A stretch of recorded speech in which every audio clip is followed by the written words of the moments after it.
Welcome to कहानी for you. ठंड में मिट्टी के नीचे बसा गरीब ससुराल। माघ का महीना आधा गुजर चुका था। ठंड काफी ज्यादा बढ़ चुकी थी, जिसे देखकर पड़ोसी अपने घरों में गर्माहट देने वाला सुख साधन चलाकर नरम गरम रजाई में बैठे हुए थे। वहीं गरीब दिनेश और काशी का परिवार ठंड का कहर झेल रहा होता है। हे भगवान, अब की बार तो बड़ी बेजोड़ की ठंड पड़ी है। माघ के महीने में ही इतनी कड़कड़ा कर ठंड गिर रही है, पता नहीं पूस के महीने में सर्दी आफत करेगी। 3-4 दिनों से मौसम काफी ज्यादा चेंज होने से सूरज भी मुंह नहीं दिख रहा था। वहीं आशा ठंडी मिट्टी के लेपन से चूल्हा पोत रही होती है, तभी जमीन के अंदर की मिट्टी ऊपर उभरी देखती है। अरे कल ही तो मैंने इस जगह को मिट्टी से भरा था, आज फिर से चूहों ने मिट्टी खोद खोद कर बाहर निकाल दिया। एक तो इतनी ठंड में रोज रोज चूल्हा पोतने में हाथ पिघल जाते हैं, ऊपर से ये चूहे मिट्टी खोद देते हैं। दिन पर दिन रसोई मिट्टी में धंसती जा रही है। अरे आशा बहू, अभी तक तो चूल्हा ही पोत रही है। यहाँ सर्दी से आज तो बिछौना भी बर्फ की तरह ठंडा हो गया है, बिल्कुल गर्माई नहीं मिल रही। अब तो चाय पीकर ही थोड़ा राहत आएगा। तभी एक मोटा सा चूहा रसोई के जमीन में लगाए गड्ढे में से उछलता भागता हुआ सीधा बिस्तर पर से भागता है। दादी दादी, आपने देखा बिस्तर पर से कितना बड़ा सा मोटा सा चूहा गया? अरे बेटा, वो चूहा नहीं था बल्कि घुस था, घुस। और ये घुस जिस भी जमीन में गड्ढा लगाते हैं उस जमीन की नींव को कमजोर कर देते हैं। अरे ऊपर से हमारा तो ये मकान भी कितना पुराना और कच्चा हो चुका है। काशी की जमीन भी काफी अंदर धंसती जा रही है। इस मकान को मरम्मत की सख्त जरूरत है। दिनेश को मकान बनाने की बात करते सुनकर अब काशी कुड़कुड़ करने लगती है। हाजी, अभी एक तो वैसे ही घर में इतनी कंगाली छा रखी है कि पेट भरने को भी आफत हो रखी है, और तुम्हें मकान बनवाने की पड़ी है। अरे काशी, जब देखो तुम दाना पानी लेकर मुझ पर ही क्यों चढ़ जाती हो? और क्या गलत बोला मैंने? इस मकान को मरम्मत की जरूरत है। पहले ही भादों में छत टूट कर गिर चुकी है, और जिस हिसाब से ठंड में रोज रोज ओस गिर रही है, छत की घास भी सर्द गई होगी। दोनों के बीच में घर की कच्ची खराब हालत टूटी छत को लेकर काफी कहासुनी होती है। इतने में पड़ोसन शारदा मिठाई का डिब्बा लेकर चली जाती हैं। अरे कहाँ हो काशी बहन, ये लो लड्डू ले लो। अरे हे शारदा बहन, इतनी ठंड में तुम मेरे घर में चौखट पर क्यों खड़ी हो? अंदर तो आ जाओ, बहू चाय बना रही है, चाय पी करके जाना। तभी काशी के घर की दीवारों के अंदर जमीन में जाते गड्ढे लगे देखकर शारदा मुंह सिकोड़ लेती है। अरे नहीं नहीं बहन, मैं ऐसे किसी के घर का चाय पानी पीना पसंद नहीं करती। तुम जल्दी से लड्डू ले लो, मुझे बाकी घर में भी लड्डू बांटने जाना है। ओहो, मुझे तो बड़ी सर्दी सी लग रही है, पूरा रोम रोम सिहर गया। पता नहीं तुम्हारा परिवार इतनी ठंड में इस कच्चे झोपड़पट्टी में कैसे रहन सहन करता है। और तुम्हारे तो 2 बेटे हैं कमाने वाले, अब तो तुम मकान पक्का करवा ही सकती हो। शारदा काशी के घर की दुर्दशा देखकर भी जानबूझकर मकान पक्का करवाने को बोलबाजी मारती है, जिसे कंचन गुस्से से जवाब देती है। आंटी जी, अब क्या करें? हमारे पास आपके घर जितनी मोटी कमाई नहीं है ना। जब हमारे पास पैसा होगा तो हम भी अपने घर में काम लगवा लेंगे। काशी बहन, बुरा मत मानना, लेकिन तुम्हारी लड़की ना एक नंबर की मुंहजोड़ है। जवाब तो इसके मुंह पर होता है। अरे मैं तो यहाँ अपने घर की खुशी में लड्डू बांटने आई थी। मेरे बेटे नितेश का रिश्ता लग गया, इसीलिए मैं तो तुम्हें यही सलाह दूंगी कि 2-4 लाख रुपए खर्च करके पहले मकान बनवा लो, फिर मैं तुम्हारे बेटे के लिए बढ़िया मोटी पार्टी देकर रिश्ता करवा दूंगी। अच्छा, मैं चलती हूँ। इतना बोलकर शारदा लड्डू देकर चली जाती है, लेकिन उसकी कही बात काशी के दिमाग में बैठ जाती है। भले ही शारदा के बोलने का तरीका थोड़ा कड़वा था, लेकिन बात उसने ठीक बोली है। आज की डेट में गरीब से गरीब लड़की वाला भी घर द्वार देखकर ही रिश्ता करता है। मैं तो कहती हूँ 2-4 लाख खर्च करके पहले मकान बनवा लेते हैं, उसके बाद हम प्रदीप की शादी धूमधाम से करेंगे। माँ, तुम भी किनकी कई बातों में आ रही हो? इन शारदा आंटी की तो आदत है, जहाँ कहीं मौका मिलता नहीं कि बस डींगे हाँकना शुरू कर देती है। और माँ जी, अब समय भी बदल चुका है। देवर जी का ऐसे कहीं रिश्ता करने से पहले हमें एक बार उनसे उनकी मर्जी भी पूछ लेनी चाहिए। क्या पता उनके जीवन में पहले से ही कोई लड़की हो। अरे इतनी देर हो गई, इंतजार करते करते पता नहीं अंजलि कहाँ रह गई, अभी तक नहीं आई। क्यों नहीं आई? ठंड में रोड पर खड़ा प्रदीप अपनी गर्लफ्रेंड अंजलि का वेट कर रहा होता है। सर्दी की वजह से पूरे सड़क पर सन्नाटा छाया हुआ था। तभी कोहरे में एक महंगी सी गाड़ी आते हुए दिखती है। गाड़ी का शीशा नीचे करते हुए अंजलि कहती है, प्रदीप जल्दी से गाड़ी में आकर बैठ जाओ। अरे तो आ ही गई मेरी लेट लतीफ मोहतरमा जी। इस बंदे पर थोड़ा तरस तो खा लिया करो। इतनी कड़कड़ाती ठंड में पिछले 2 घंटे से तुम्हारा वेट कर रहा हूँ। थोड़ा और अच्छे तरीके से लेट लग जाती, तब तक आती जब मेरी कुल्फी जम जाती सड़क पर खड़े होकर। अच्छा सॉरी ना बाबा, माफ कर दो मुझे प्लीज। और अपनी पसंदीदा लड़की के लिए थोड़ा वेट तो कर ही सकते हो। एक्चुअली मैं ऑन टाइम घर से निकल रही थी, लेकिन डैडी ने मुझे ब्रेकफास्ट के लिए रोक लिया था। चलो कोई बात नहीं। वैसे हम कहाँ जा रहे हैं? बस थोड़ा सा पेशेंस रखो, अभी पता चल जाएगा। इतना कहते हुए अंजलि प्रदीप को स्टारबक्स कॉफी शॉप में लेकर जाती है। दरवाजे के बाहर 2 दरबार अंदर जाने वाले लोगों के खातिर में खड़े थे। तुम अंदर चलो, मैं कार पार्क करके आती हूँ। अच्छा ठीक है, जल्दी करना। प्रदीप गाड़ी से नीचे उतरकर असहजता से अंदर की तरफ जाने लगता है। दरवाजे के आगे खड़े दरबार उसका गरीब हुलिया देखकर उसे रोक देते हैं। अबे ओ भाई, अंदर कहाँ घुसा चला जा रहा है? तुझे पता है कहाँ खड़ा है? स्टारबक्स कॉफी शॉप है ये। यहाँ केवल बड़े बड़े लोग कॉफी पीने आते हैं। तुम जैसे 2 कौड़ी के गरीबों की तो यहाँ पर कूड़ा चुनने की भी औकात नहीं है। उस दरबान के जलील करने पर प्रदीप को शर्मिंदगी महसूस होती है। उन दोनों को खराब लहजे में प्रदीप से बात करते देखकर अंजलि को काफी ज्यादा गुस्सा आ जाता है। हाउ डेयर यू, तुम्हारी हिम्मत कैसे हुई इनसे ऐसे बात करने की? क्या तुमने बाहर टैग लगा रखा है कि इस स्टारबक्स कॉफी शॉप में केवल अमीर ही जा सकते हैं, गरीब नहीं जा सकता? जब तुम्हें इस तरह की पार्शियलिटी जैसी चीज करनी है तो फिर ये कॉफी शॉप बंद कर दो। माफ कर दीजिए मैडम, हमें नहीं पता था कि ये साहब आपके साथ आए हैं। अरे कोई बात नहीं अंजलि, जाने दो, हो जाता है कभी कभी। चलो अंदर चलते हैं। कॉफी शॉप के अंदर आकर अंजलि जल्दी से कॉफी ऑर्डर करती है। वहीं चारों तरफ चमचमाती टेबल पर अमीर अमीर कॉफी पीते दिख रहे थे और अंदर काफी ज्यादा गर्माहट थी। कुछ ही देर में कॉफी आ जाती है और दोनों कॉफी पीते हैं। प्रदीप क्या हुआ, तुम इधर उधर क्या देख रहे हो? कॉफी ठंडी हो रही है, टेस्ट तो करो। यहाँ की कॉफी बहुत ज्यादा टेस्टी है। वाकई काफी अच्छी कॉफी है। पैसे खर्च करने पर क्या चीज अच्छी नहीं मिलती। और एक हम जैसे गरीबों की जिंदगी देख लो, सारी जिंदगी 2 वक्त की रोटी कपड़ा और मकान जोड़ने में ही गुजर जाती है। मुझ जैसे गरीब की तो औकात भी इतनी नहीं है कि मैं कभी इस जगह को अंदर से देख पाता। ये तो तुम्हारी बदौलत में यहाँ बैठकर कॉफी पी रहा हूँ। अंजलि, तुम्हारे पापा ने अपनी जिंदगी में सब कुछ हासिल कर रखा है, इतना बड़ा बंगला बनवा रखा है और तुम अपने पिता की इकलौती बेटी हो। जितने का तुम्हारा एक कमरा है उसे आधी जग में मेरा छोटा सा घर बना है और मेरा पूरा का पूरा परिवार उसी में रहता है। तुम मेरे परिवार में कैसे रह पाओगी, कैसे एडजस्ट करोगी? ऐसा कहते हुए प्रदीप अपनी गरीबी के चलते अंजलि के आगे काफी ज्यादा अनकंफर्टेबल हो जाता है। प्रदीप, मैंने तुमसे तुम्हारी गरीबी देखकर नहीं बल्कि तुम्हारा दिल देखकर प्यार किया है। और रही बात गरीबी की, तो मेरी बस इतनी इच्छा है कि शादी होकर जब मैं तुम्हारे घर में आऊँ तो मेरे ससुराल में हर एक लोग हमें एक्सेप्ट कर ले। क्योंकि घर मकान तो फिर भी बन जाता है, लेकिन सबसे ज्यादा मुश्किल है एक परिवार के दिल में जगह बना पाना। अंजलि की फैमिली क्यों लेकर चलने की सोच देखकर प्रदीप की चिंता खत्म हो जाती है। अंजलि, तुम जल्दी से अपने डैडी से हमारे रिश्ते को लेकर बात कर लो और मुझे भी बता देना कब मैं अपने परिवार को लेकर आ जाऊं। मैं आज ही डैडी से बात करती हूँ। दोनों कॉफी पीकर रेस्टोरेंट से जाने लगते हैं कि तभी 2 टेबल छोड़कर मीटिंग के लिए बैठा अंजलि का अमीर पिता हरीश उन दोनों को एक साथ में देखकर गुस्से से भरकर घर आता है। अजीब बात क्या है, मैं देख रही हूँ आप जब से घर आए हैं कुछ भी बोल नहीं रहे हैं। और आज तो आपकी बिजनेस मीटिंग थी, मीटिंग अच्छी नहीं गई क्या?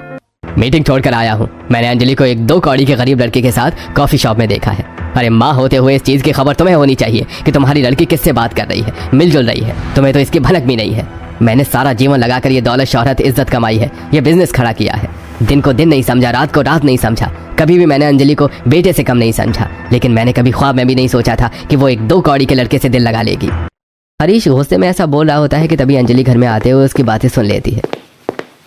कौन था वो 2 कौड़ी का गरीब लड़का? पापा, मैं आपको अपने और प्रदीप के बारे में बताने वाली थी।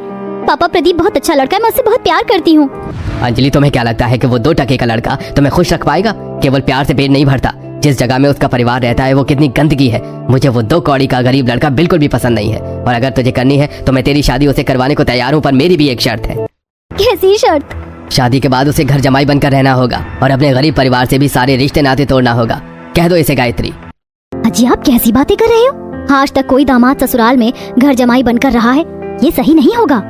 अंजलि अपने माता पिता को छोड़कर अपने प्यार को चुनती है। जहाँ मंदिर में शादी करके प्रदीप उसे अपने घर ले जाता है, जहाँ टूटी छत के अंदर आशा चूल्हा लगाकर रोटी बना रही, बगल में बैठी काशी सब्जी काट रही थी। छत के छोटे छोटे छेद में से उस बर्फ के टुकड़े बनकर अंदर आ रही थी। अंजलि ठंड में ठिठुरते हुए गरीब ससुराल के चौखट पर खड़ी होकर अंदर को देखने लगती है। एक तरफ जमीन पर बिस्तर बिछा था, दूसरी तरफ चूल्हा लगा था। सब्जी के छिलके बर्तन सब बिखरे हुए थे और ओस से भीगी छत भी चू रही थी। अपने ससुराल में इतनी गरीबी भरी स्थिति देखकर अंजलि को धक्का सा लगता है। मैंने कभी ख्वाब में भी नहीं सोचा था प्रदीप का परिवार इतना गरीब होगा। मम्मी, दादी देखो, चाचा किसी को लेकर आए हैं। दोनों की नजर सीधे दरवाजे पर खड़ी अंजलि पर जाती है। प्रदीप, कौन है ये लड़की? देखने से तो अच्छे घर परिवार के लग रही है। माँ, ये तुम्हारी बहू है। नमस्ते माँ जी। खुश रहो बेटी। क्या इसके माता पिता को पता है कि तुमने शादी कर ली? नहीं माँ, वो हमारी शादी के खिलाफ है। पर माँ, मैं अंजलि के बगैर नहीं रह सकता, इसलिए हमने शादी की। इतनी ठंड में कुड़कुड़ाता हुआ प्रदीप का बड़ा भाई दिवाकर भी आ जाता है। ये तूने क्या किया प्रदीप? तुझे पता भी है इस लड़की से शादी करके तूने हमारे पूरे परिवार पर परेशानी मोल ले ली है। शहर के जाने माने बिजनेसमैन हरीश सक्सेना की बेटी है ये। दिवाकर की बात सुनकर पूरा गरीब ससुराल अब सहमा हुआ काफी ज्यादा खौफ में दिख रहा था। भैया, माँ जी, आप लोग चिंता मत कीजिए। पापा मुझसे बहुत प्यार करते हैं, वो मुझसे ज्यादा देर तक खफा नहीं रह सकते। वो हमारी शादी के लिए भी मान जाएंगे। अंजलि की बात सुनकर सभी गहरी सांस भरते हैं। काशी अंजलि का गृह प्रवेश करती है और जैसे तैसे ठंड में अंजलि टूटे छत वाली कमजोर घर में रात काटती है। अगले दिन वो सुबह सबसे ठंड में उठकर मिट्टी से आंगन पोत रही होती है, तभी आशा आती है। देवरानी जी, आप रहने दीजिए। आपको आंगन की लिपाई करने को किसने कहा था? मैं हूँ ना। पर दीदी अब मैं भी इस घर की बहू हूँ और बहू होते हुए इस घर को संवार कर सहेज कर रखना मेरा धर्म है। आशा भाभी चलिए जल्दी से चलकर लकड़ी चुनकर लेकर आते हैं। कंचन, आशा दीदी आप दोनों कहाँ से लकड़ी लेकर आएंगे? मैं भी आपके साथ चलती हूँ। भाभी हम जंगल से लकड़ी बीन कर लाते हैं, तब जाकर खाना बनता है। चलिए दीदी मैं भी आप दोनों के साथ जंगल चलती हूँ। आशा भाभी देखो, इस गाय ने बछिया भी कर दिया, लेकिन इस तरीके से जमीन के अंदर मिट्टी में गड्ढा करके क्यों बैठी है? इसको ठंड लग रही होगी। कंचन, हमारे मुकाबले जीव जंतु की खाल मौसम के हिसाब से ढल जाती है। ठंड के मौसम में जानवरों को जमीन के अंदर मिट्टी में गर्माहट मिलती है, इसीलिए वो जमीन में गड्ढा करके रहते हैं।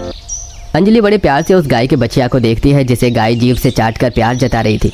थोड़ा और आगे चलकर आने पर अंजलि को एक बसवारी दिखती है, जहाँ उसे जमीन में जाते हुए मिट्टी के अंदर एक गहरा मांदा दिखाई देता है। जेठानी जी, ये जमीन के अंदर इतना बड़ा गड्ढा किसने कर रखा है? ऐसे तो इस जंगल के जीव जंतु इसके अंदर जाकर फंस जाएंगे। हमें इस गड्ढे को भर देना चाहिए।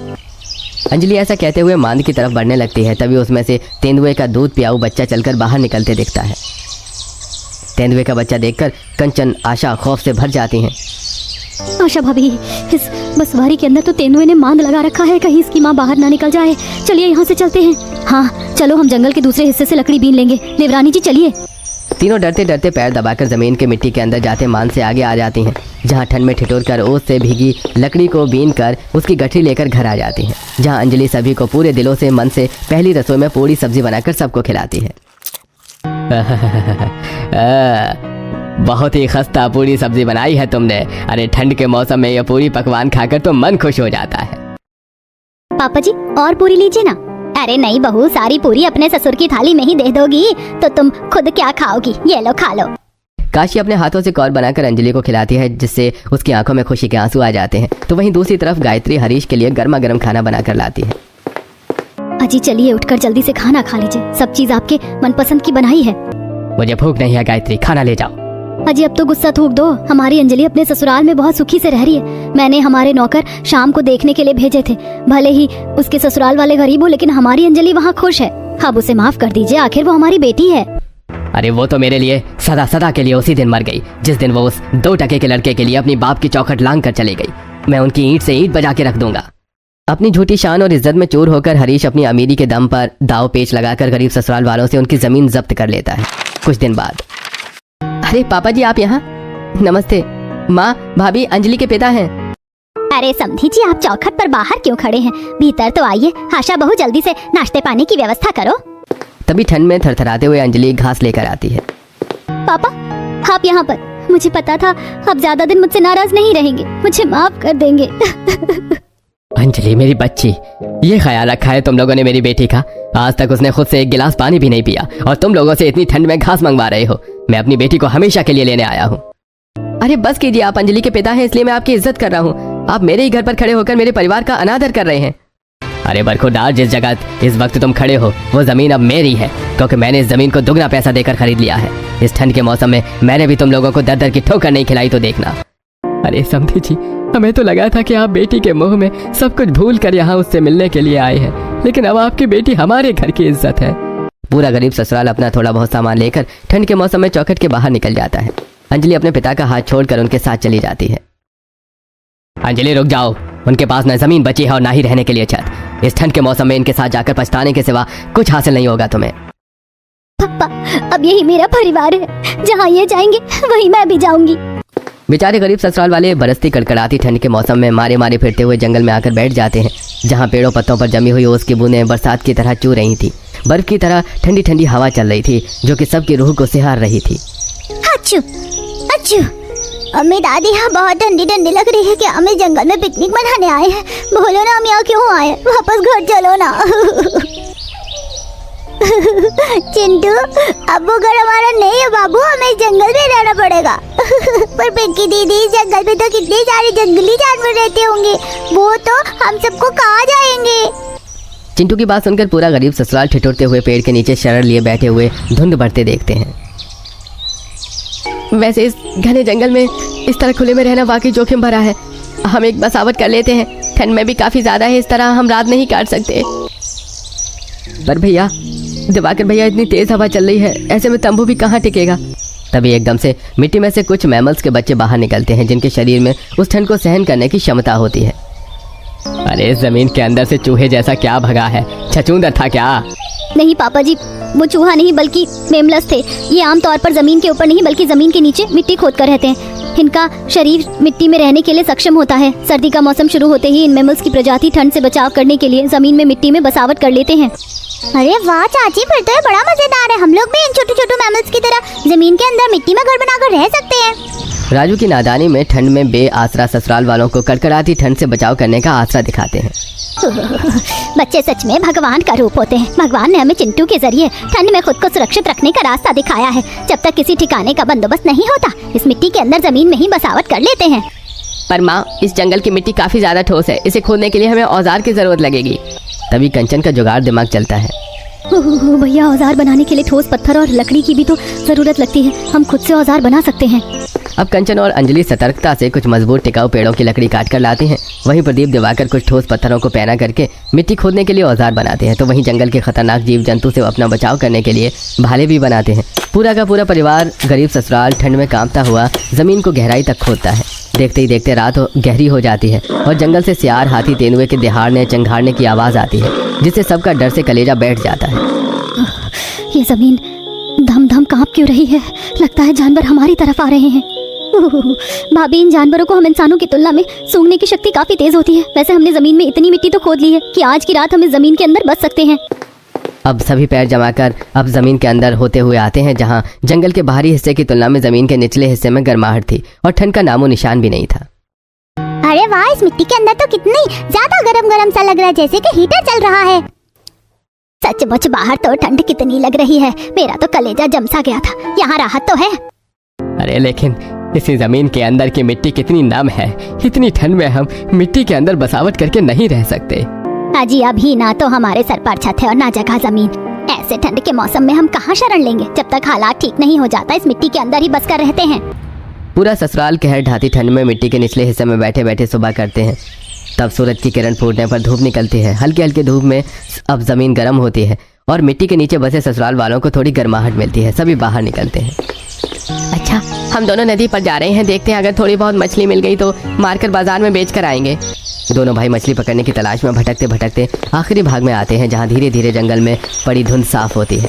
तभी उन्हें एक गड्ढा दिखता है, जिसमें बड़ी बड़ी पानी के ऊपर चलते दिखाई देते हैं। किनारों पर हरी भरी घास उपजी थी। भैया देखो, इस गड्ढे में तो कितनी बड़ी बड़ी मछली हैं। लगता है काफ़ी समय से इस गड्ढे में किसी ने मछली मारी नहीं है। इसमें से खूब मछली निकलेंगी। अब दोनों ठंडे ठंडे मिट्टी वाले पानी में अंदर उतरते हैं। अरे इस ठंडे गड्ढे का पानी कितना ज़्यादा जम रखा है, ऐसा लग रहा है।